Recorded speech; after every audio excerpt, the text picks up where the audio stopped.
If an apprenticeship is extremely hard to come by, and the majority of the apprenticeships that are available are really toxic, abusive, manipulative situations, you've created a gap in the market. You've created the perfect situation. Of course, people are going to buy a machine online and teach themselves. Like, of course, people aren't stupid. That's what they're going to do. And then you're going to get mad at them. It is interesting because the gap was created by the very people who are upset about it. And the thing is, she was like, you'll never stop anyone from tattooing. You'll only stop them from doing it safely. And that. Welcome back to the Artful Dollar Podcast, where we blend the conversation of business, tattooing, art, and I'm exploring a pretty controversial topic today in tattooing. And that is the topic of the professional scratcher. In tattooing, just the term scratching alone, scratcher, kitchen magician, kitchen wizard, whatever you want to call it, generally a derogatory or insulting term for someone that is a self-taught tattooer. Now, I myself am a self-taught tattooer, and I had a professional career for over 13 years. I did have a background working in a tattoo shop before I was a tattoo artist, so that kind of helped, but I am mostly self-taught, and there are dozens, hundreds of other very successful self-taught tattooers that we don't really talk about that. We kind of like, in tattooing, there's this idea that you either have an apprenticeship, and that is the only legitimate way to become a tattoo artist, but there are so many, thousands of talented tattooers that did not come into tattooing from an apprenticeship. They came in through self-taught or through school. In fact, I would probably wager that most professional tattoo artists out there, because it's so hard to get a good apprenticeship, when you really do the numbers, there's so many new tattoo artists. For every tattooer, professional tattooer that went through an apprenticeship, I would probably estimate there's about 10 tattooers that either are self-taught or went to tattoo school. That's like, if you just are really honest with yourself about the numbers, like it's somewhere around there. So I invited Ross Berg, on Instagram known as Hot Scratcher, to come have a conversation with me today about the rise of the celebrity scratcher and this new trend that it's honestly not even that new. It's been going on for a couple of years, but particularly around COVID, a lot of new tattooers, a lot of people buying kits on Amazon came into tattooing, started teaching themselves, and now have these huge followings. They're booked out for months, and they market themselves very differently than traditional tattoo, not traditional art, but traditional tattooers, the way we traditionally market ourselves. And so we have a conversation about that. But before we even get into that conversation, and I know some of you, a lot of you are listening to this podcast, but for those of you that are on YouTube, I do just want to share real quick some images of some of these tattooers out there. Some of the work I look at and I'm like, oh, and some of it I'm like, that's kind of cool. And I think at the end of the day, what fascinates me about the rise of just the professional scratcher, the celebrity scratcher, is that there are new ways of thinking about the art of tattooing, not the craft of tattooing. There's definitely a lot to learn for some of these tattooers, but the art form is expanding in ways. There are new styles of tattooing that are coming out. And for the clients, they know that they're not going to someone that they know that this tattoo might not last till the end of time. They're okay with that. They are understanding what they're getting themselves into, and they're still willing to pay for it. They're still willing to book an appointment 2-3 months out or more. Some of these tattooers are booked out a year. So I just want to check out some of these images. This is Black Metalosa on Instagram. I thought some of their work, this one looks pretty fucking cool. This Virgin Mary, and I know some of you are listening to this, and we'll get right into the conversation with Ross, but I just wanted to show some examples of the work that they have on their Instagram. You know, there's some interesting stuff happening here. And now, technically, there's definitely some room for growth, but I kind of feel like that's part of the charm, the experience of this work. I don't think they're particularly worried. And I think of artists like Basquiat, who was not a formally trained artist, who taught himself how to, make his own art form. And that was part of the charm, part of the nature. And obviously we're dealing with skin.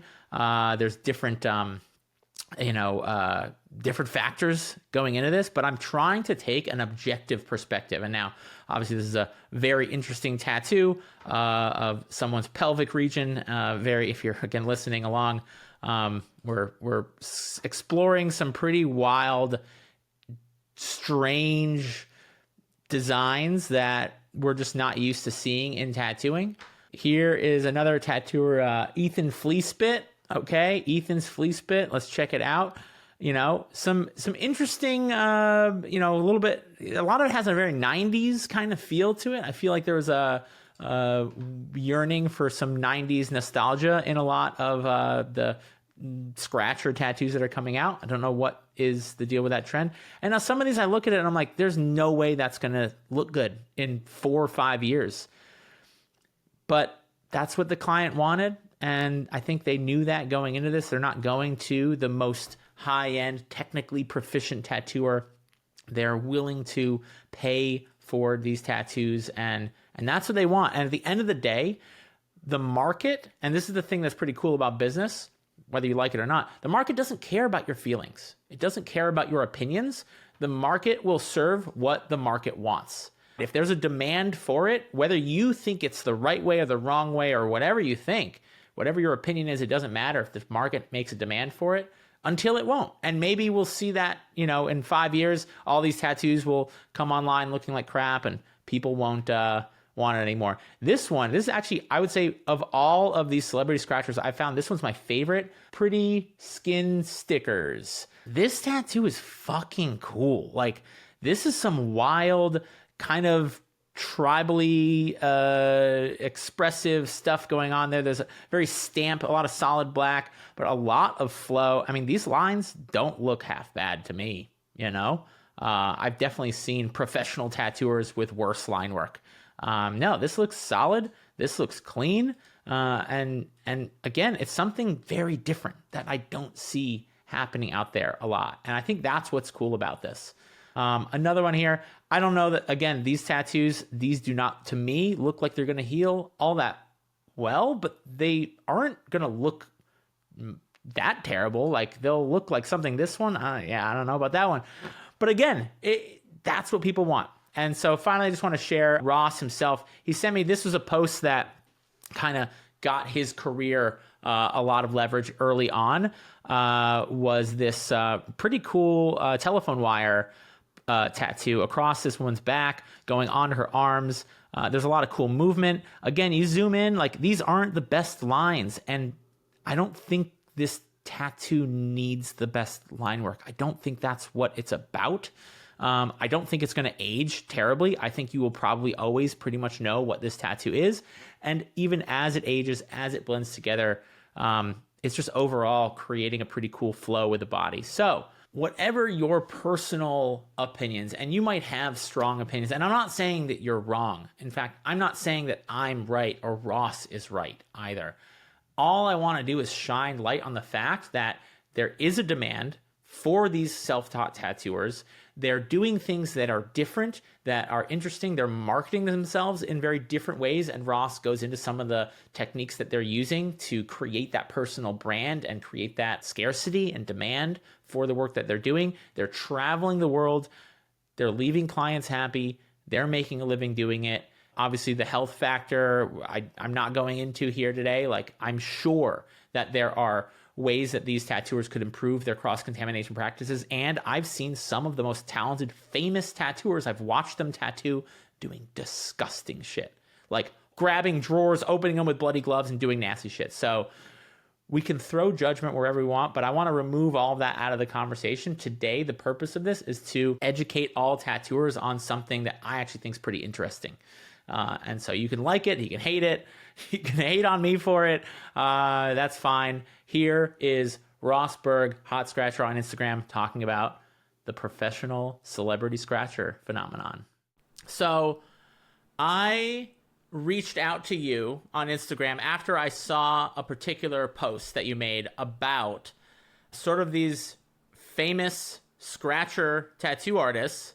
And it just like, it just made my business mind, start to think about like, wow, that's really interesting. Like there are these tattooers that are self-taught. They are creating styles of tattooing that are not traditional by any means. They're completely new, experimental, different. And to be honest, I look at some of them, I'm like, that's pretty fucking cool. Like, I don't know that I would personally wear it, but like, it's pretty rad.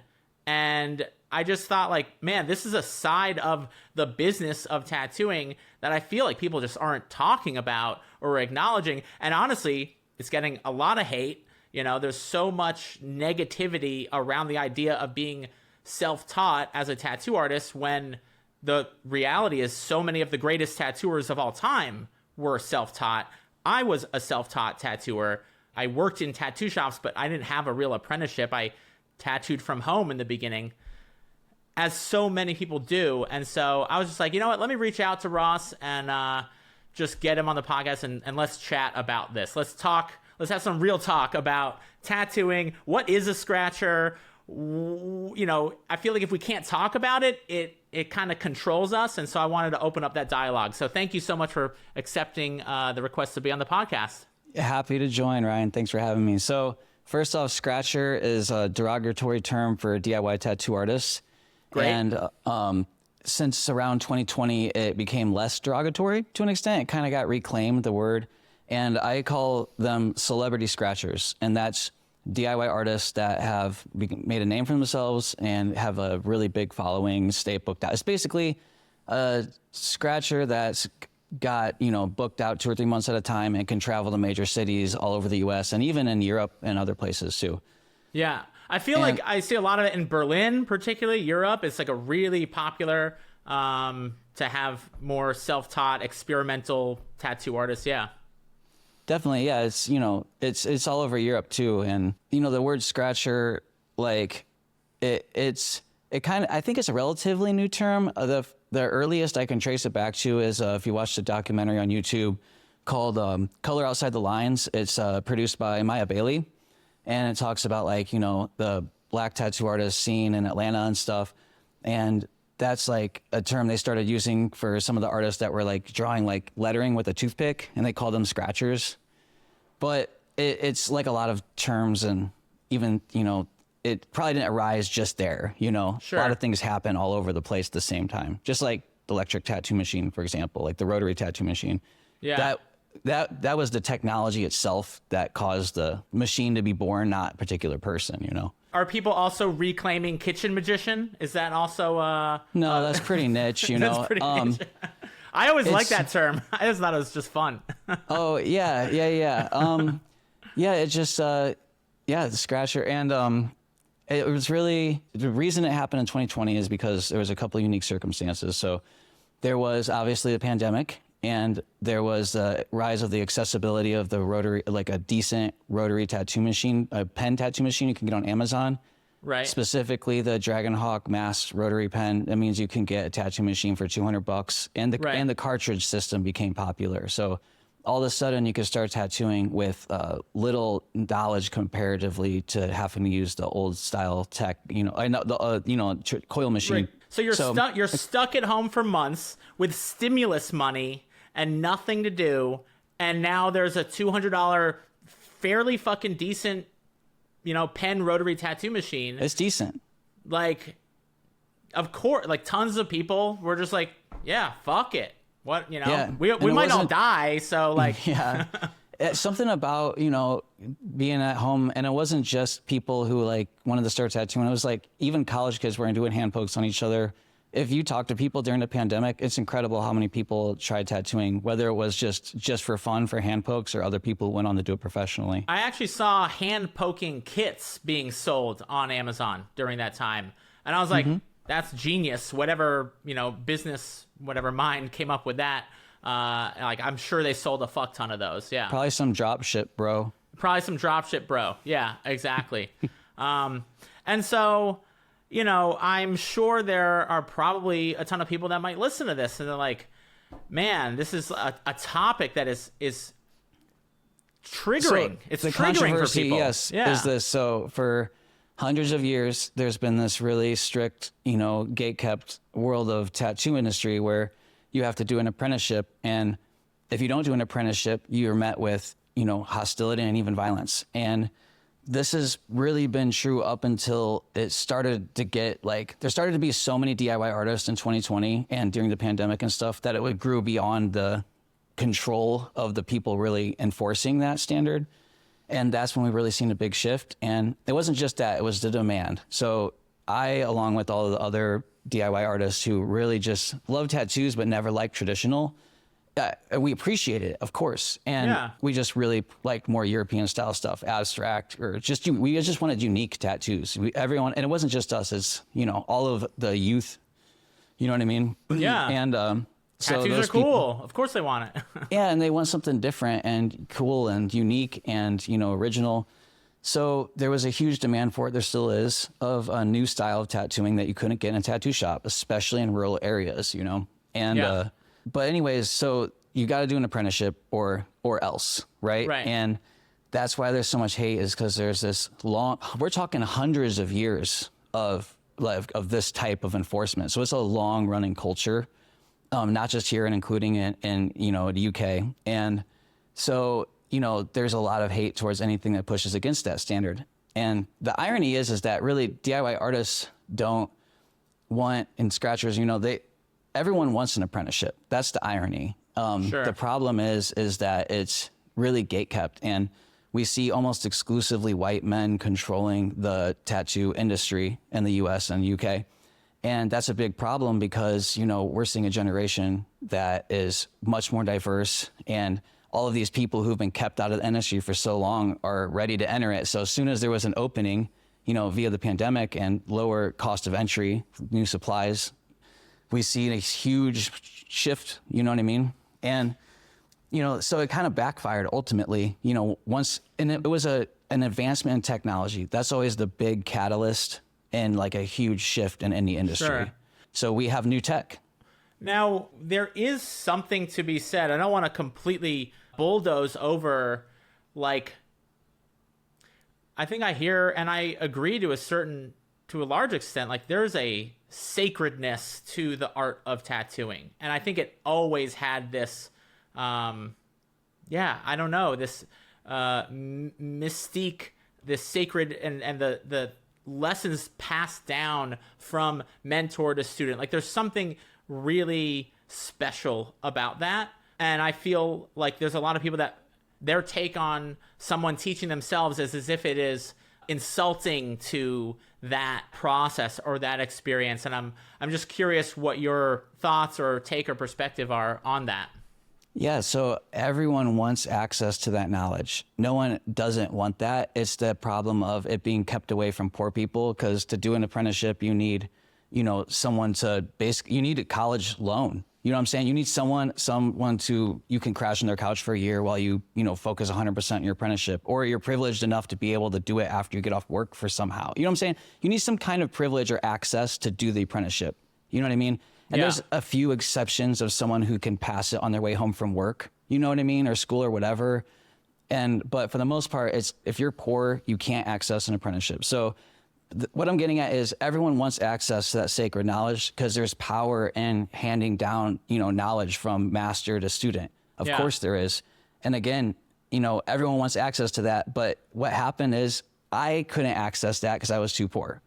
And I'm still not in a position where I can apprentice. And my goal is to get there. You know, I want to have enough streaming revenue one day where I can go study under one of the masters I want to study under. And there's no one who really, like, doesn't respect that. It's just a matter of access.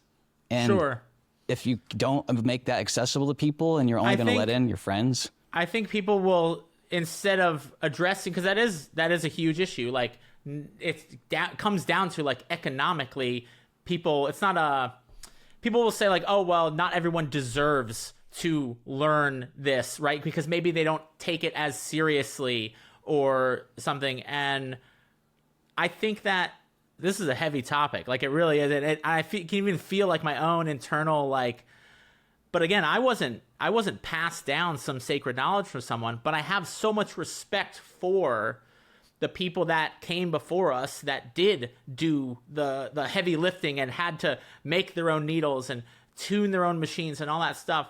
And I think if you were a part of that, or you were fortunate enough or lucky enough or privileged enough or whatever you want to say to have had that experience, that's awesome. That's amazing.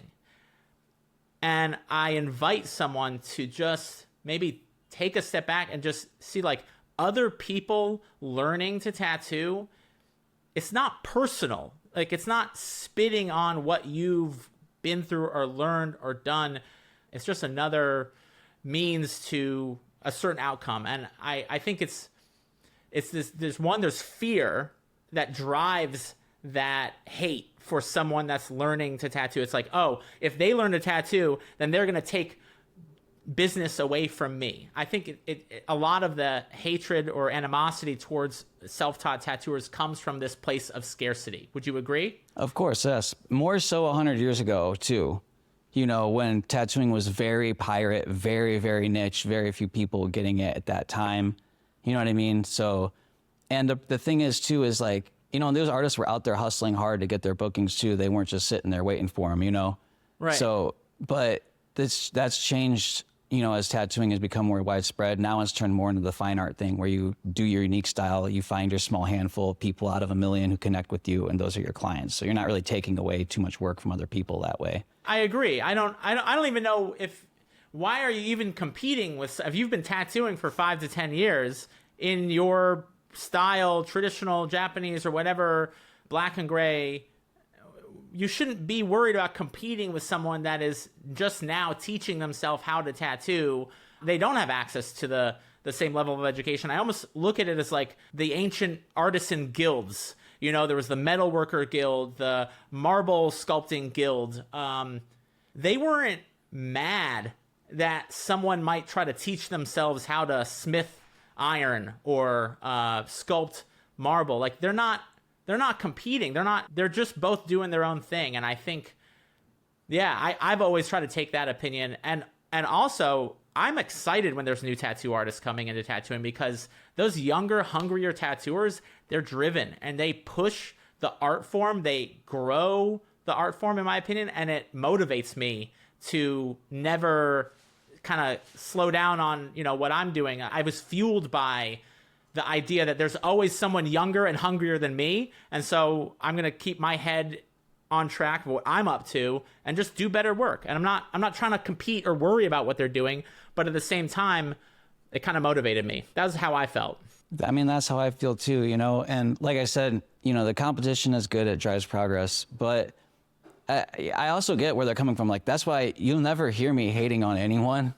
Like, I'll throw frenemy shade every once in a while, sure. From a place of just fun. But I literally don't hate, because I have a deep love for a tattoo, and like the more you look at tattoo history, I get where everyone's coming from. We're talking a long running tradition here of protecting your small group of clients. You're talking a long running history of just, you know, scarcity, you know, controlling the market. And unfortunately, like I said, it's a big part of this, like, sort of gatekeeping history too, goes beyond just the amount of work is available. It's who they want in the industry. They don't want, like, and I'm speaking from my experience in Indiana, but my experience in the rural Midwest is the experience of most Americans. Most of America is not LA or New York. You know what I mean? Most of America is rural areas. Yeah. And those areas have a lot of people who don't want anyone other than their white friends, their cousin, their little brother, their homie, to enter the industry. You know, I've seen, you know, women, people of color, queer folk all come in. They're like, hey, we got you. You do an apprenticeship. They have them sweep the floor, do all the chores for, you know, 9 months. And they're like, yeah, after 10 months or 11 months, we'll let you start tattooing. And then they just drop them and get someone new. And that's just kind of their way of getting free labor and also keeping them out of the industry. And like, let's be real, that's a big part of it. And there's a lot of that, plain and simple. And that sucks. So I don't love seeing the bigotry that is the root of a lot of that hatred. And I don't think a lot of people don't realize how much of it comes from that, because we're in America. So you can look at that or not, but that's a fact of the matter. Yeah. I think it is something, maybe it's not everyone's, maybe it's not behind everyone's motivation. That's what I'm saying. I don't hate on it. Right. It's a long running history of culture, and this people are part of the culture and they don't even know. You know what I mean? Yeah. It's a long history of this. You know what I mean? So apparently 88% of listeners have not left a review or subscribed. And I'm going to get right back to the podcast in just a second. But if you have found this episode helpful and you think that other people would benefit from listening, then all I ask in return is please just leave a quick review and subscribe. It'll take just 1 minute and it might help other tattooers and other artists find this podcast and help them out. So please, it would mean the world to me and it might actually make a difference for someone else. Thanks. Whenever I hear someone that talks about their apprenticeship and I hear someone that had a great apprenticeship, they're like, yeah, I had someone, they took me under their wing, they gave me my first machines, they showed me everything, the tricks of the trade, and like I'm definitely like, wow, I'm jealous. I'm like, that's awesome. I wish I had that. That sounds amazing.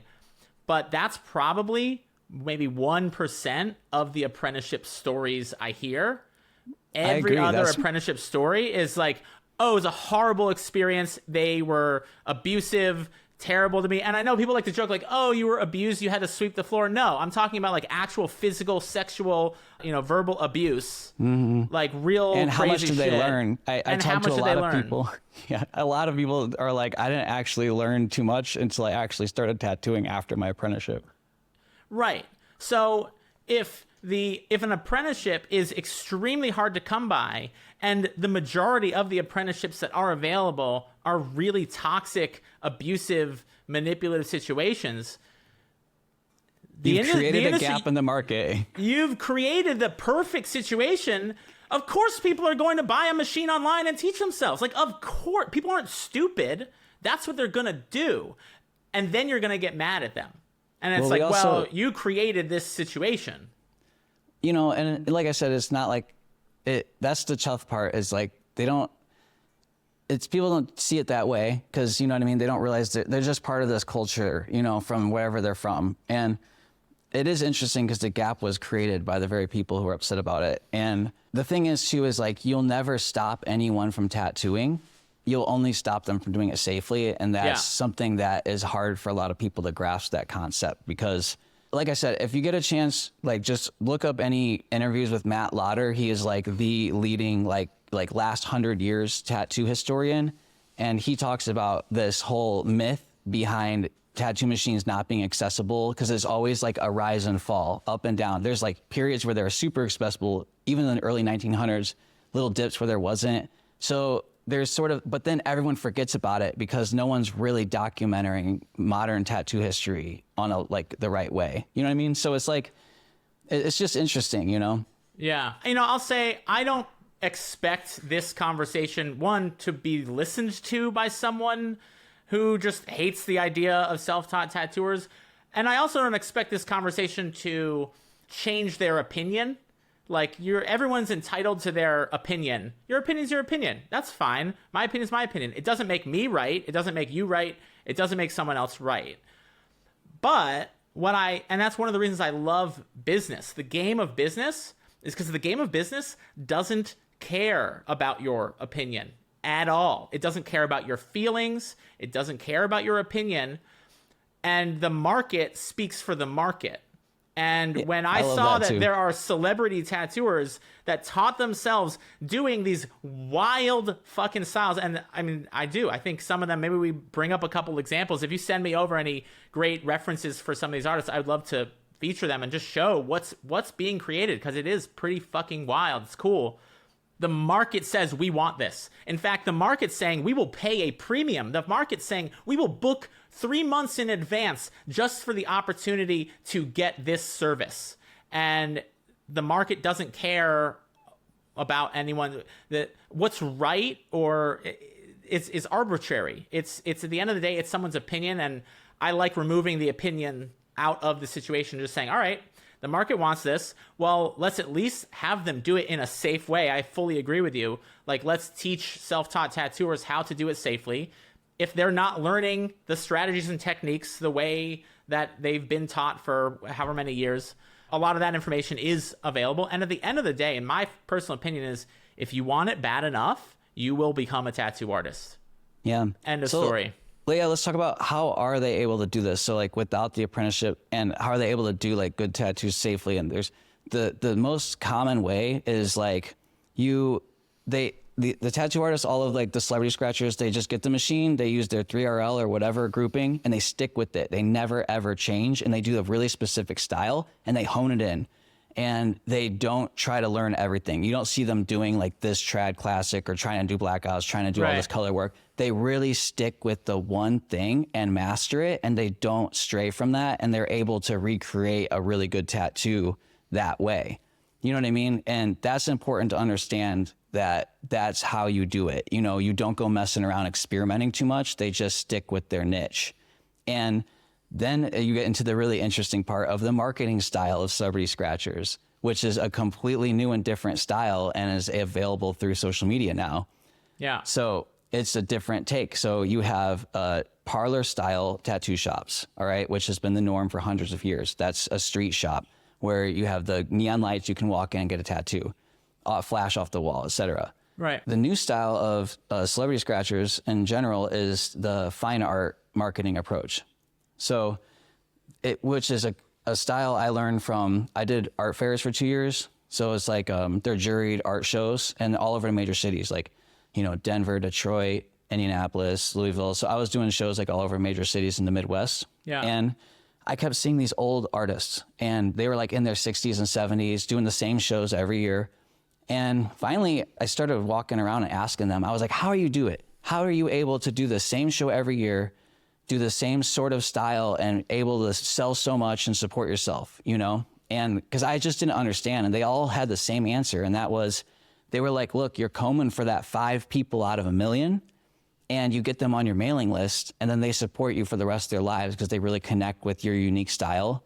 And that really blew my mind. And that's what I noticed was like, that's why they travel to all the major cities. And you're literally just trying to grab that small handful of people, you get them on your mailing list, and then that's it. They'll ride with you forever. That's what's really interesting. And that's the fine art strategy. And that's what celebrity scratchers do. They have the same strategy. You travel to as many cities as possible, you build your mailing list, and you find those people who connect to you, to relate to you, your own unique style. So you're not trying to appeal to everyone. You're just coming for those small few people, but those people will ride with you forever. So that's the difference. And the scarcity, right? So the same with the art fair artists. They would only do 1 show a year in that town. So when they would come, people would buy because that was their chance to get it like in person. So you're doing scarcity marketing techniques. So by traveling to all these cities all the time, which is really common in celebrity scratchers, you're creating scarcity, you're creating demand, and that all feeds booking, because that's how most people book, is through scarcity. Is if you're hard to get in with, that's what drives people to actually book. Right. You're only in town for 3 days. Right. You're already 70% of the way booked out. It's not hard for you to fill it. It's not hard for you to raise your prices. What are prices comparable to if you were to go to a normal high-end shop? Like, how would you compare pricing? So, okay, I did a lot of work on this. So most celebrity scratchers charge between like 500 to 1,000 max for a day session. Okay.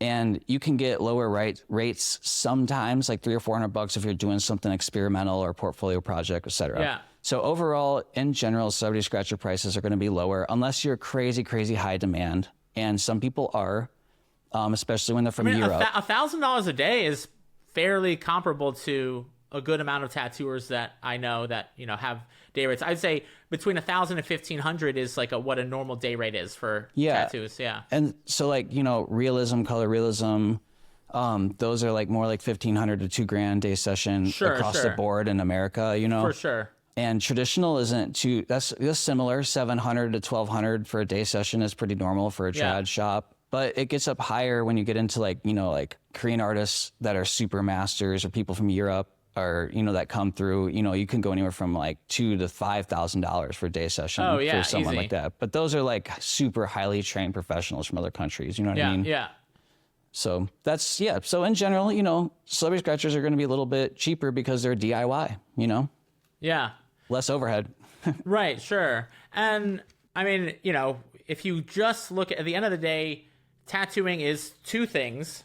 It's an art form and it's a business. It's not either or. It's both of those things. And so I'm always looking from the lens of like, well, what can I learn from other businesses to apply to the tattoo business? But I love that we're also looking at, well, what do we learn from other art forms? And now you have these trained masters, these people that have been, steeped in the craft of tattooing and ancient lineages. And you also have people that duct tape a banana to a wall, in terms of art. You to compare, like, I don't know if you've ever been to like the Frick Museum, where you can look at these, bronze masterpieces, these oil paintings, these incredible works of art that took, years to accomplish. And then some guy duct tapes a banana to a wall and sells it for, what was it, like $30 million or something recently? I don't know if you saw that. Mm-hmm. One isn't more art or less art. It's what the market wants at the end of the day. If someone wants to pay that for a fucking banana, I mean, I could find a lot of better ways to spend $30 million than to buy a banana duct tape to a wall. But is there something wrong with it? No. That person's allowed to do, that artist is allowed to make whatever art they want to make. That buyer, whatever, client is allowed to spend their money however they want. I'm not trying to hate on or judge on anyone for it. And again, I find the whole thing fascinating. So I want to invite, and that's kind of why I wanted to have this conversation. It's like, I want to invite other tattooers to just become curious of, well, what is this phenomenon of celebrity tattooers? How are they marketing themselves? Which I really appreciate you kind of bringing some insight into that. And at the end of the day, it is all a part of the art and business of tattooing. It's not like one is right and one is wrong. And if the market didn't want it, then the market wouldn't buy it. And what's interesting too is, like, there's one other thing worth mentioning with the marketing with scratchers and DIY artists in general, and that's that a lot of them are like queer or trans and super talented artists, and a lot of them are, poor, most of them, you know what I mean, didn't have access to a lot of things. Well, I that's not necessarily true, actually. Actually, I met a lot of really successful celebrity scratchers that had a lot of privilege, actually. I take that back. Okay. Actually, but because the thing is, though, is like, for whatever reason, didn't necessarily have access to an apprenticeship. And, and that's a lot of their clients are people who really don't like the vibe of a traditional tattoo shop or have had bad experiences at one. I think most clients I've had, or ones I've spoken with who were in the studios I was guesting at, all had some horror story from whatever traditional shop they went to. And that's almost every client I talked to had some bad experience where they didn't feel comfortable or safe, or didn't feel like they could speak up, or, a lot of them. So there's this other gap where people want a more inclusive, better client experience. So that's another big gap that opened up, especially with the new generation, So a lot of people that are booking with these, celebrity scratchers and stuff are a younger crowd in general, definitely between like 18 to 30. And there's older people too, don't get me wrong, but sure, definitely a lot of them are, younger crowd and stuff. So it's interesting. There's that gap too. Yeah. Yeah. I mean, I feel like I can hear in my head, I've just seen the types of comments online, the types of posts, the memes, and the people, tattooers that hate on self-taught private studios, safe space, all that kind of stuff. And it's like, where does that come from? Like, at the end of the day, it comes from fear. It comes from fear. You're afraid that this is somehow taking away business or threatening you and what you're doing. And what I want to tell people is, like, it's not. It's simply not. Well, it's simply something else. It's another expression. There's one more really important cultural thing that we need to mention instead. Like, so where I'm from in Indiana, if you got anything other than a traditional tattoo, you would get bullied. And if someone was out there doing tattoos that weren't traditional tattoos, that weren't, or, whatever, realism, traditional, the neo-trad, whatever, there's a handful of acceptable styles. But if they weren't one of those, then you were considered actively doing harm to people and disfiguring them. And that's the culture. So they see people out there doing those tattoos as actually harming people, and they meet that with violence.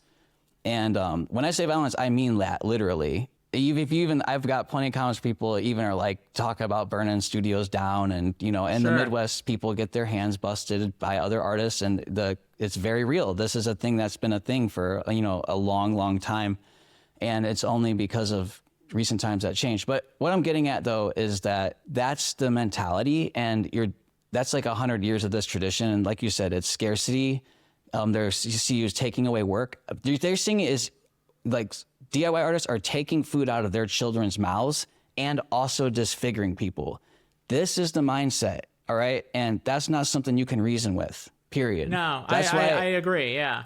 And that's why I really, really, really am focused on making tattoo knowledge accessible, making tattoo history accessible. I think, we need to tell the youth the history of tattooing so that it isn't lost. Because if you don't tell them what it is, they're going to either make up their own mind about it, or they're going to not care and never learn about it, and then it gets lost. You know what I mean? Yeah. Or corporate's going to tell them what it is. You know what I'm saying? So if you're not like educating the youth and bringing them in with open arms, and don't get me wrong, there are so many incredible old school artists out there actively just fully embracing all of the youth, educating everyone they can.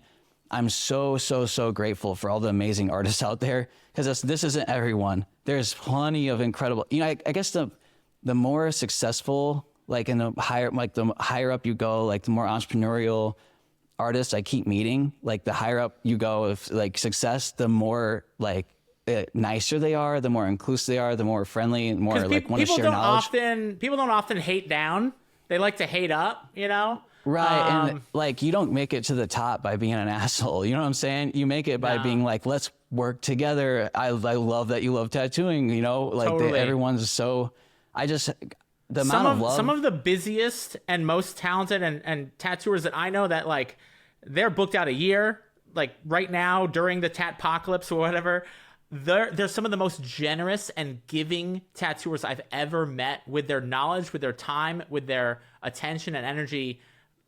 And I'm not going to call people out on it. I don't want them getting hate mail, but yeah, they're some of the most giving. I remember you were mentioning when we were talking before that there are tattooers that you don't want to even call out by name, but that have given you time, attention, knowledge for tattooing, and they come from a background or a shop where that's not accepted, and they lose their job if they were called out. I did a trade with the trad artists that like that I was passionate and liked what I was trying to do, and back before I moved to LA, and did a trade with me and taught me so much that I owe him so much, and it was like really, really like such a strong foundation for a lot of what I went on to do. And but literally, if he ever found but he did it secretly. If I ever got if the owner of the studio ever knew he did that, his job would be gone. But he's been there for like a decade. You know what I mean? So it's just it's that kind of stuff where it's like, I'm really grateful though, because like I said, it isn't everyone. It's just a lot of them. There's also, let's be honest, I've seen so many super talented tattooers, artistically, technically, are some of the fucking dirtiest tattooers that I've ever seen. Like opening their drawer with bloody gloves, touching their phone, grabbing the lamp, like people that, and now no one's going to question them because they have a big name and they've got a big following and they are tattooing at $2,500 day rates. Meanwhile, their bedside manner and their cleanliness is horrific. Well, let's talk about another really interesting problem that you get. That this shouldn't really be a thing, but from like mentor to apprentice, from master to student, is that if you're learning, there's in the Midwest, there's like a very, very this mindset is, my grandpa told me this and that's how it is. And I'll be like, no, this is what the internet says. They'd be like, no, my grandpa says this way and that's how it is. You know what I mean? They refuse. And it's like that with the tattoo apprenticeship. So they'll be like, no, my mentor told me that this, doing it this way is how it is. And I'll be like, but all this science says something else. That's not sanitary. And they'll be like, no, you're wrong. Yeah, you don't know what you're talking about. You know what I'm saying? Yeah. So you end up with this interesting problem, whereas they overdo it sort of without being open-minded to new knowledge and new information. So you're getting bad practices passed down for many generations. 100%. And that's unfortunate. And so we've all seen it. We've all seen people who did traditional apprenticeships. We've all seen people who, take on apprentices that have really, really gnarly sanitation practices. And I hate to see it. I like you said, I've seen this personally multiple times. People who people are being like, oh, I should have done an apprenticeship. Man, if you knew who I had to pick from, you'd understand. You know what I'm saying? First off, I couldn't get one anyway. But secondly, if I could, the option I had to pick from, it was messed up because like people would be using their dirty gloves to, like you said, open drawers, pick up the phone. I'm like, you're literally tattooing someone. You know what I'm saying? So like, I'm just saying, like, I just wish there was a little more open-mindedness to like sanitation education and just in general. So it's interesting problems happen. When I was teaching myself to tattoo, I worked in a tattoo shop as a body piercer. I worked around a lot of tattooers, and I didn't feel like I wanted to learn from any of them. Like that was, I literally had the most access you could to tattoo artists. And I learned a little bit. I learned through osmosis here and there. But at the end of the day, I was self-taught, tattooing the best I could. And yeah, thankfully I did have at least the cleanliness, the cross-contamination side down. But there's always more to learn from that stuff. There's always more to evolve. And not even bad sanitation practices. I remember a friend of mine, she did an apprenticeship in upstate New York, and I went to do a guest spot at her shop, and I grabbed a green soap bottle and I sprayed it out, and it was like 50-50 cut. And I was like, yo, this is the craziest green soap I've ever used. Like, it just wipes away the stencil. It was like pretty much... you're not even supposed to use green soap on people's skin, let alone open wounds. Really? Yeah. Okay. Wait, this is news to me. I don't know this. So alcohol, when you dump it on an open wound, kills skin cells. Okay, look at doctors during surgery. Mm-hmm. You use alcohol to prep the skin, but when they actually put disinfectant on after the skin's been opened, they only use iodine or like other stuff. They don't use alcohol because alcohol actually destroys the skin cells. Green soap is a mix of glycerin, water, alcohol, and lavender oil. Yeah. So granted, everyone's like, hey, the alcohol's so diluted, it doesn't matter. You don't want to put any alcohol in open wound, period. That stuff where they dump it on a wound in movies, that's good in an emergency situation. Right. Only in survival situations. You do not want to do it. And then lavender oil is another surfactant. You are not supposed to put that on your skin like that, let alone an open wound, because it's a skin irritant. And it can, a lot of people have an allergy to it. Why do so many tattooers use, green soap, that's like a staple. I know. Isn't that crazy? And that's what I'm saying. It's like I wish there was a little more open-mindedness to it all. This is my mission. What soap do you use? Oh, I use, I just use, there's other soaps. I use, Dr. Bronner's. Yeah, I use Dr. Bronner's as just well. Using some regular soft soap or whatever is great. Yeah. Some people just use water. Yeah. I use chlorhexidine. What is the brand? For prep the skin before we start to sometimes. So, but this is just one of many things. But it's such a ingrained in the industry, is so ingrained that I still list it in supply lists and stuff like that. Okay. Because I'm trying to be realistic in what people are ready for. So sure, that one isn't something I'm able to educate everyone on yet. And it's not a hill to die on. Well, exactly. And sanitation is all about controlling percentages. It's not about you have to do this or it all falls apart. It's just 100%. So you're just controlling percentages at the end of the day. We're not killing people with watered down green soap. Right. Exactly. So, it's all about, risk versus reward, controlling this percentage. So it's not that big a deal. Sure. But my mission is to first off, I'm in a unique position, right? So I'm 36 and I'm from a very hardcore traditional tattoo area in the Midwest, very, very gate kept. And I'm also part of the, new school of tattooers. I only got into tattooing when I got to see abstract tattooing from Europe. And I've always just loved unique, interesting tattoo. And I started during the pandemic. So I came up with all these 18-year-old kids, you know what I'm saying? Yeah. So I'm in the scene of these both sides, but I was also a brick and mortar tattoo shop owner in Indiana. So I got to sit at the owner's table. You know what I'm saying? When you go to a party, the shop owners sit at a different table. You know what I'm saying? And I got, registered with Kingpin Tattoo Supply, Tassel, all of the places you got to be a registered shop. Right. So I'm in both worlds. And, and I really, as far as tattoo history goes, indigenous tattoo history, traditional tattoo history, I'm into all of it. And I have connections in both sides. So my mission is to just make tattoo knowledge accessible to everyone, to, just get this stuff out there, educate everyone. We're stronger together. Everyone has stuff to learn from each other, and just keep that stuff from happening. You know what I'm saying? Anyone who wants to get into tattooing is the goal. You know what I mean?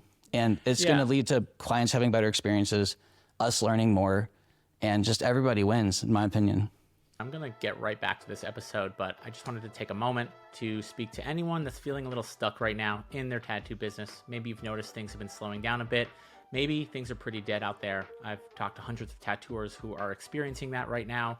A lot of changes have happened in the tattoo industry, and we either adapt with those changes, we learn how to grow in a saturated market, or we get left behind. And for anyone that is interested in actually having a marketing strategy conversation one-on-one with me, there is a link in the show notes with more details on how to schedule a call so that we can get you clear on what your next action is in helping you book more appointments consistently. So whether that is me giving you an assignment to do on your own, or we want to talk about what it looks like to continue to work together, either way, you're going to get the clarity that you need to take the next action in your business. So check that out. I do charge a small amount for these appointments, but like I said, even if it helps you book just one appointment, it will be worth your time, energy, and money. And I look forward to getting to chat with you. So check that link out in the show notes, and let's get back to this episode. Hey, there's nothing stopping someone that wants to become a tattoo artist from becoming a tattoo artist. It's just a matter of what pathway are they going to take. But if someone is genuinely passionate and wants to pursue this, wants to learn it, I can't think of a good reason why I should stand in the way or stop that person from wanting to do that, you know? And the best I can offer is guide them. People ask me all the time, you know, how do I get an apprenticeship? How do I do this? How to do that? And like, I can't even answer, people, but I do think the first best thing is obviously, if you can get an apprenticeship. But even as I'm saying that, I'm thinking about all the apprenticeships I've heard of that were just fucking horrible. So I answer that question for people all the time. What is the best way? What is the best way to someone? I'm not saying, again, for anyone listening, I'm not right. You're not right. And we're not looking for right here. We're just having a conversation. So I just know that people can get so lit up when they hear. But yeah, what is your opinion of how do you recommend someone get into tattooing? So it depends which way you want to go. People specific will usually ask me how to get an apprenticeship. A lot of people want an apprenticeship because they're like just don't have the mind to learn on their own. They want some kind of, discipline, you know what I mean? That they can, lock in on. And other people want to learn themselves, So the people who most often ask me are people who want to get an apprenticeship. Yeah. So the first thing I ask is, so I have to ask them a few questions first, like what city are you in? What are your options? And there's two types of apprenticeships. There's like DIY studios that are private studios, and then there's parlor shops, So for like a parlor, so like the easiest way I could say is like in LA. I have a short list of studios I recommend in LA that are great apprenticeships, like Puppy Studio, Bear With Me, Night School. There's a couple that Proud of You is okay. But Puppy is really good. There's a couple, I have a short list I recommend. And I know and I give them really steps to get into those. And it's really a long list. Honestly, it's like several minutes long. Yeah. I'm actually working on making a video for this because I like so many people hit me up about this. Like most DIY studios, you start working there like part-time, whatever, 25, 30 hours a week, sometimes maybe just 20. And you are open to close. So you get there before open, you mop all the floors, you run the studio all day, you take care of all the artists, all of the waivers, everything. You collect all the, the books at the end of the night, you lock up the shop, you set the alarm, you go home. You are running the shop open to close. In exchange for that, you immediately get to start learning to tattoo. And you can, if you get tattoos to do, you can do them at the studio, you know what I mean, at a booth space. And you get listed on usually you get listed on the Instagram as the apprentice. Yeah. And you get access, and a lot of times you're running the shop Instagram too. So you get to start to build connections that way. Yeah. So it's a really good trade. You're working for free, open to close, 12-hour days, 2 or 3 days a week. Yeah. But in exchange, you get to start learning to tattoo right away.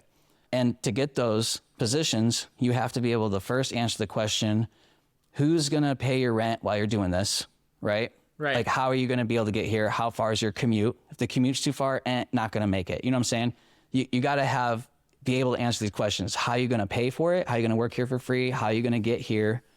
Like portfolio or whatever doesn't matter as much. But if you have a unique style, that's what people are looking for the most.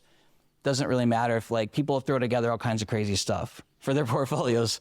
But really, if you can just sit down and draw 5 flash sheets and you can see like a vein running through it, like a thread of a style, then that's awesome. You know what I mean? agree, because I've had 3 apprentices in my tattoo career, and all 3 of them have gone on to have wildly successful careers, like really, really amazing. And that was what I was looking for. The main thing I was looking for when I decided to take them on was not just, are you creating art, but is there something different? Is there a unique style, a feeling behind That's the second work? most important. The first most important is, are you, like, how reliable are you? Because a lot of times people aren't even going to care what your portfolio looks like, or even if you can draw. The most important thing is, can I rely on you to open and close at the shop? Sure. You know, like that's a huge amount of trust. So if you can get some kind of endorsement, any kind of someone to write quotes, you know, if you could put a pitch together, that's like a 4-page PowerPoint, that's insanely awesome. You know, literally, here's a PDF of my pitch of why you should take me. You're winning. You know, here's my work. Here's written endorsements from these people. You know, anything that can prove you're reliable is huge. You know, that's the most important, because I've met plenty of phenomenal, mind-blowing artists that just couldn't end up like following through on stuff. You know what I mean? Sure, for whatever reasons. Totally. No, I don't care how talented you are. If I can't rely on you and depend on you to do the work, then it doesn't matter how talented you are. Yeah. Yeah, because it breaks a lot of people how hardcore it is. It's not for the faint-hearted, because tattooing is the like hardest of all art careers, because you have to be a designer, you have to be a master at like, you know, all these different apps and stuff. You got to be able to use a computer well, you got to be able to design for a 3D body. It's too much work. Like, it's just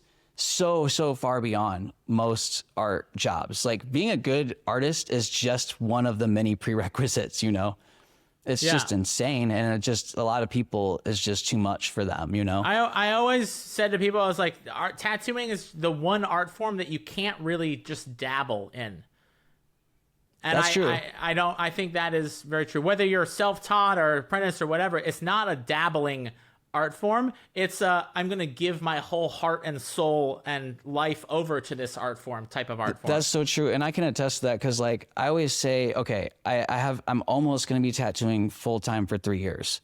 So I'm coming up on my 3-year anniversary of tattooing. And I say full time because before that I dabbled for like 2 years, and I just made like zero progress almost. I made a little bit of progress, but such like enough that wasn't even significant. And I finally realized I was like, I have to jump in and take the risk. And a lot of people are scared to do that.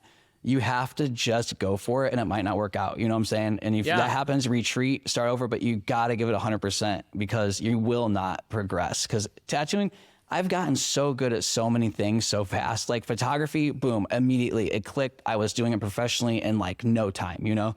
Like so many careers and things I get. But tattooing was the one career, the one thing that is just like the hardest thing you'll ever learn how to do in your entire life. It's just insane, you know? I agree. The first time I sat down to do a tattoo, my first thought was, this is so much harder than I thought it was going to be. And then I thought to all those amazing tattoos I saw in magazines, because I started tattooing before Instagram. I saw these amazing tattoos in magazines. And I was like, I don't know how in the world these people do that, because this is the most insane way to create art that I've ever encountered. The speed, the depth, the moving, the ink is everywhere, the stencil, you got to remember to be clean. You can't cross-contaminate. It's so over the top, overwhelming, challenging. And I have a degree in jewelry and metalsmithing. Welding and like micro welding, tiny jewel, like that is the only thing that comes close to, and I would say is maybe about as difficult as tattooing. And again, you can't dabble in using a torch to like create, you know, tiny little welds. Like, it's either something you give yourself over to, but yeah, it's not like casually painting birds on the weekends, you know? Right. And like, no one became a celebrity scratcher by dabbling, you know, that's for sure. And maybe there's 100%. A few that have, that's a great point.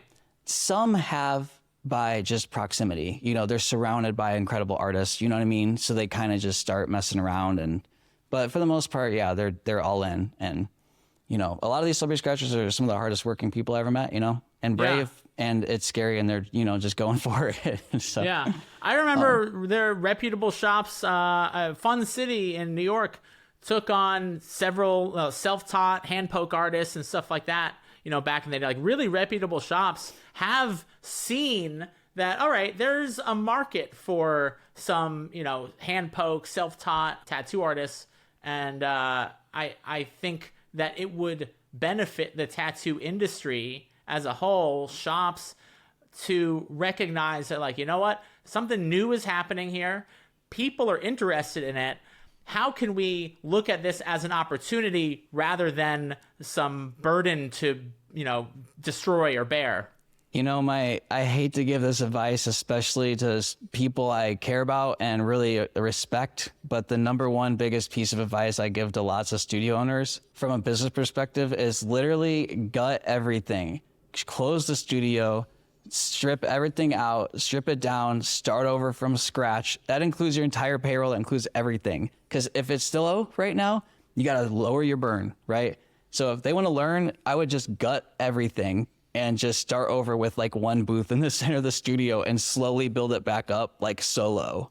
Who were you giving that advice to? So many studio owners that I'm watching struggle.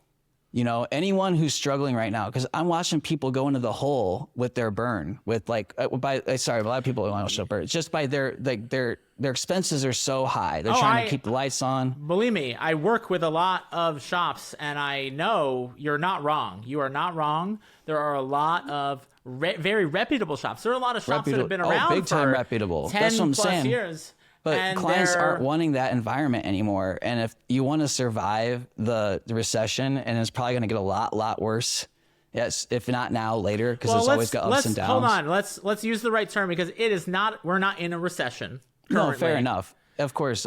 I just mean, like, it's slow for tattoo artists right now, relatively to what it's been, because we had a really big up, you know. But there are there are more people getting tattooed this year than they were last year. Mm-hmm. I agree. I think there's more clients out there than ever, and I think that's what's good about the more people tattooing, the better, because you're growing the culture worldwide. Sure. And what if we end up in a culture again where everyone's got bodysuits, just like in indigenous communities? That's my dream. That would be dope. That would be sick. Literally, and that isn't impossible if we continue building and growing the culture. And in 300, 400 years from now, if everyone's getting bodysuits again, that's sick. And you can do that by getting everyone to start tattooing, because, you know, you're creating hype, and you're normalizing it and creating more demand for it. So, and I agree with you. I think there's more work out there than ever. There's more competition than ever, but there's more work out there than ever. And it's going to take some innovation to get it. But if you want some inspiration, just read about the old school guys like Sailor Jerry and stuff that go out there and just had the craziest hustle to get clients. I mean, they were out there on the street, handing out their cards, doing crazy stuff. They were also doing some pretty gnarly stuff against their competiters. Like, sure. You know, but these people, like, weren't just sitting there and clients were coming to them. They were creative. And this is what I want everyone who listens to this podcast to get, is that as an artist, you are actually uniquely equipped to be great at marketing yourself because you're creative. I spent the whole morning, I was working on some social media stuff and some other marketing, and I'm like fumbling around my office and my living room in that creative place where I'm making mistakes, I'm goofing around, I'm experimenting. And I just realized that, like, a lot of my artistic expression nowadays comes through in marketing. And the fact that I know what it's like to do a draft and draw something and hate it and recreate it and do it this way, and then see that one part and you're like, wait, no, that's fucking cool. Let me do that, but like, do it over here and do it this way. That creative process, bring that to your marketing. You will discover something that is so powerful that gets you in front of the right people, not everybody, but gets you in front of the right people that want to pay you a premium price to get your work. There's less competition in that space too. If you're looking for less competition, enter the business world. Because, man, that's why I'm literally doing a startup right now, is because I'm like, the more I keep doing meetings and keep doing all these other like stuff I'm doing in entrepreneurial side of tattooing, like the more I realize, like, oh my God, I'm just like overqualified left and right. Like there's so many of these people just sit in their offices and just don't, it's just crazy. You're right. The skill set you get as an artist and a tattoo artist, and once you go into the business world, you're like, oh my God, like they need me here. Like, oh my God, they're desperate for people like us. Like they just need our help. And I want to say, just because I don't know you well, we only met recently and we had one conversation before this, but I feel like I'm a pretty good read on people. And my initial take on you is that you are, one, really fucking smart. I've learned a lot from you in just a few conversations, and you seek out the information. You told me about Domestika. There's so many cool marketing things on there. It's pretty affordable. It's very affordable. There's more than just marketing. There's business classes. There's so much stuff. You seek out, and then you're able to retain and then execute on. And it takes a really high level of intelligence and dedication to do that. And you're not some, whatever people's ideas of scratchers or kitchen magicians. You're not sitting in your mom's kitchen goofing off. No, you take your work very seriously.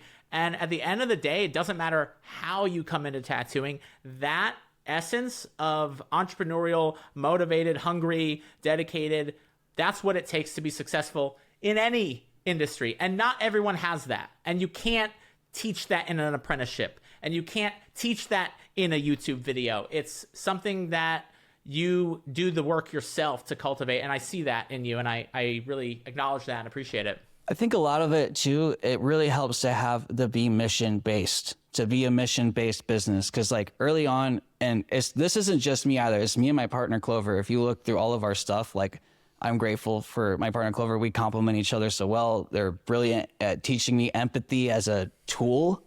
Empathy is like one of the most powerful skills in business, understanding what people's experience is like, understanding what viewers are like when they watch content, helping me write and stuff. And we realized like soon as we opened a studio, like within the first 3 months, every day we were getting flooded with DMs. People are like, how did you do this? How do you open a shop? How do you get into tattooing? How do I do this? How do I do that? We had to start creating content just because we couldn't keep up with answering the messages, just so we could send them links. And then early on, we started answering people's questions, and we found out that early they didn't believe us because we didn't have like a big enough like clout. People would ask us questions, we give them the answers that were really good, legit answers with science backed. And they would like, people weren't like just believing it, you know what I mean? Because we just didn't have a big platform. So we were like, okay, if we have to create the biggest platform in the world, the tattoo platform, like a YouTube with 3 million subs, if that's what it's going to take for people to for this information to be accessible. In order for it to be accessible, it has to be easily believed and told from a place of authority. So we were like, if we have to do that in order for this to be accessible, that's what we're going to do. And we made that decision 3 years ago, right when we first started. Together, we made that decision. So from day one, really, it's been, my original goal was just, I wanted to be an incredible tattooer, learn everything I could, and I wanted to do unique tattoos, and I wanted to empower people with that transformation to have something that like makes them feel hot, makes them feel confident, and makes them look cool. But we started with the second goal, and that's powerful mission of like, we're gonna make tattoo education accessible, because it's not just DIY artists in America, it's worldwide. And there's more DIY artists in other countries than anywhere, because a lot of countries that have less resources, in like Africa and India, you would not believe the amount of DIY artists out there. And I've seen the videos popping up of, We get messages from people from all over the world all the time. Like I just made my most recent resource, like the event tattoo supply list. I got a list of 10 plus countries that I'm looking at adapting that list to right now, because that's how big the tattooing is. You know what I mean? It's been around for thousands of years, and people don't realize like there's DIY artists out here that really want to do it safely. They want to do it right. They want to do it well. They're passionate. They just don't have access to this stuff. So this is a really big, important mission that we've dedicated ourselves to 100%. And every step we've made has been towards that goal. So when you see me like getting a bunch of views, hyping up, even now I'm like tracking conversions. I have my shop, my links for, getting tattoo history books. Everything we create and everything we do is to do good and to make tattooing more accessible and to help people.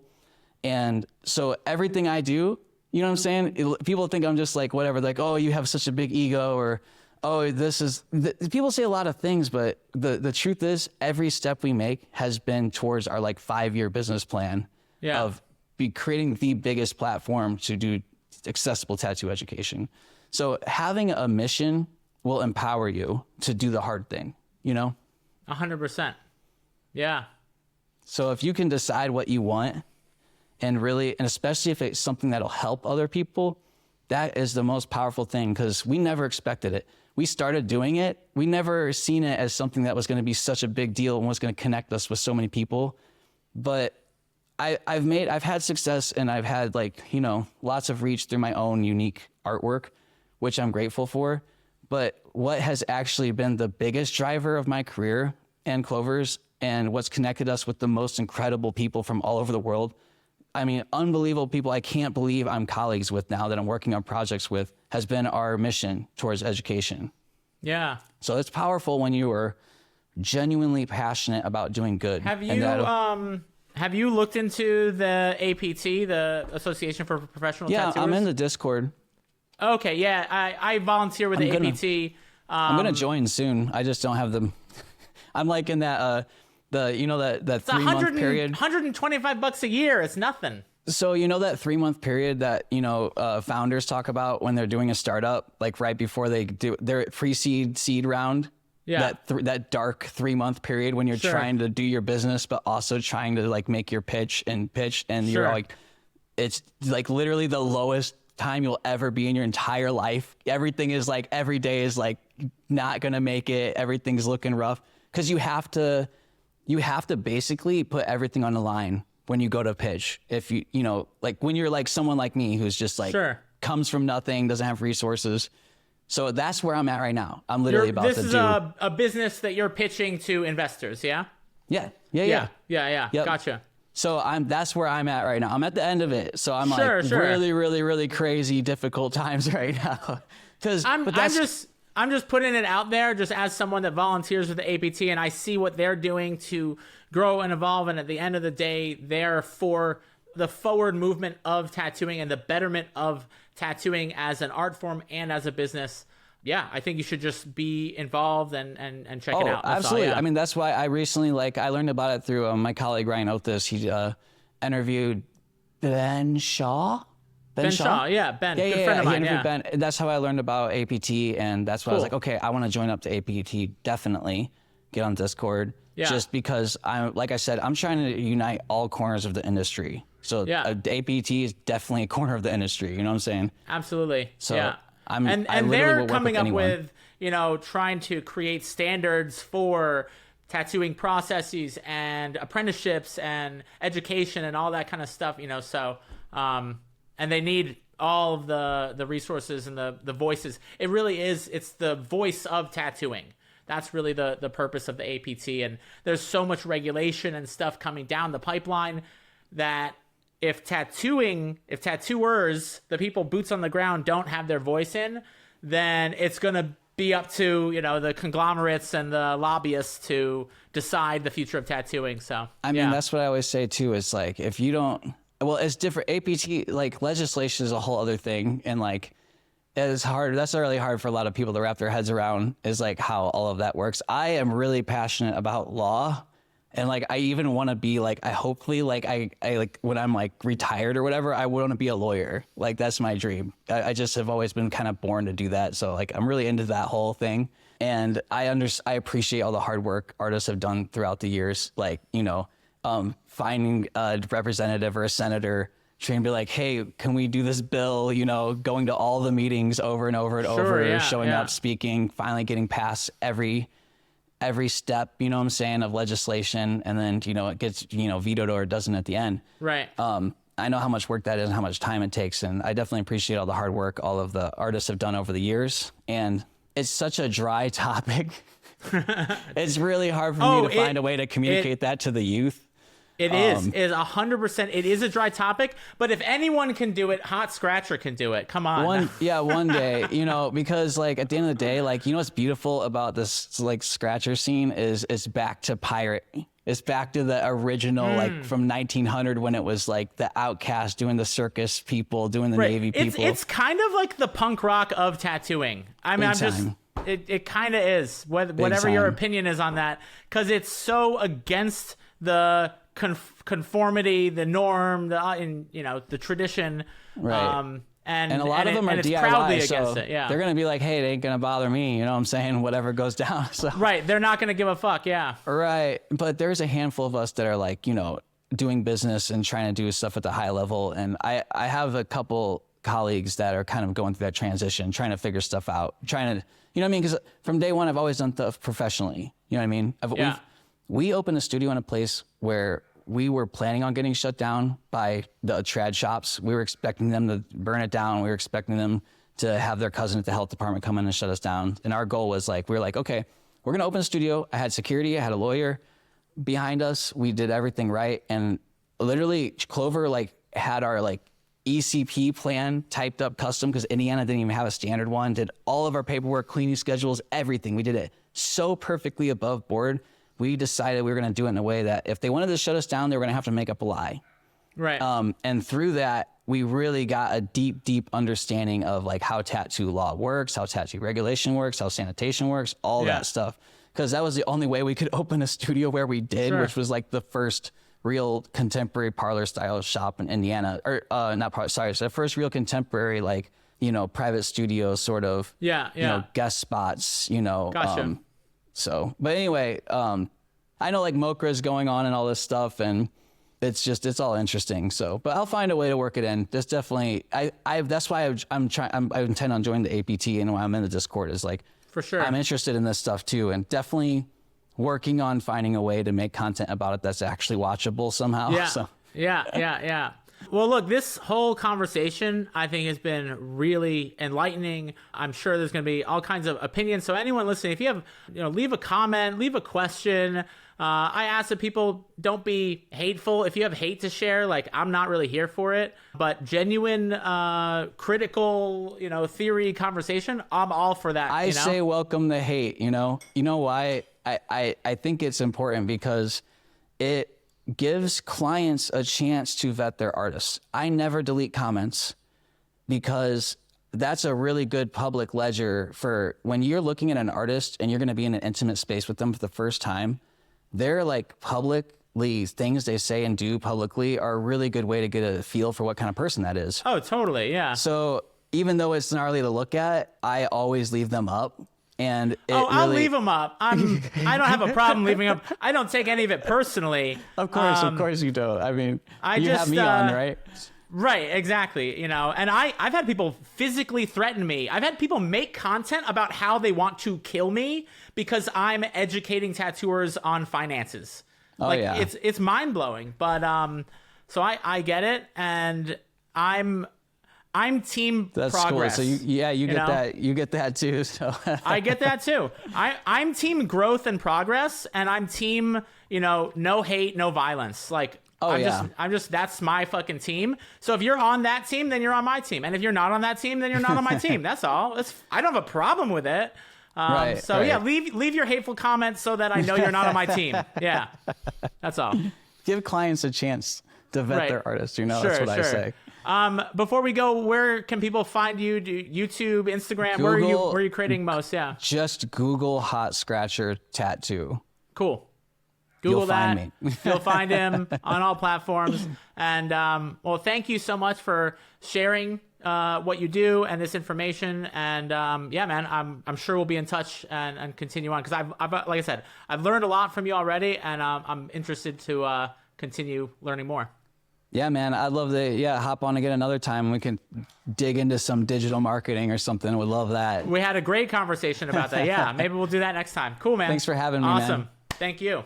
All right, if you found this episode helpful, one of the best ways for you to help other artists is to share this episode. Leave a review and subscribe. It helps other people find my channel, and you never know what a difference it might make for someone else. Plus, I will forever be grateful for your support, so I just want to say thank you and have a great rest of your day.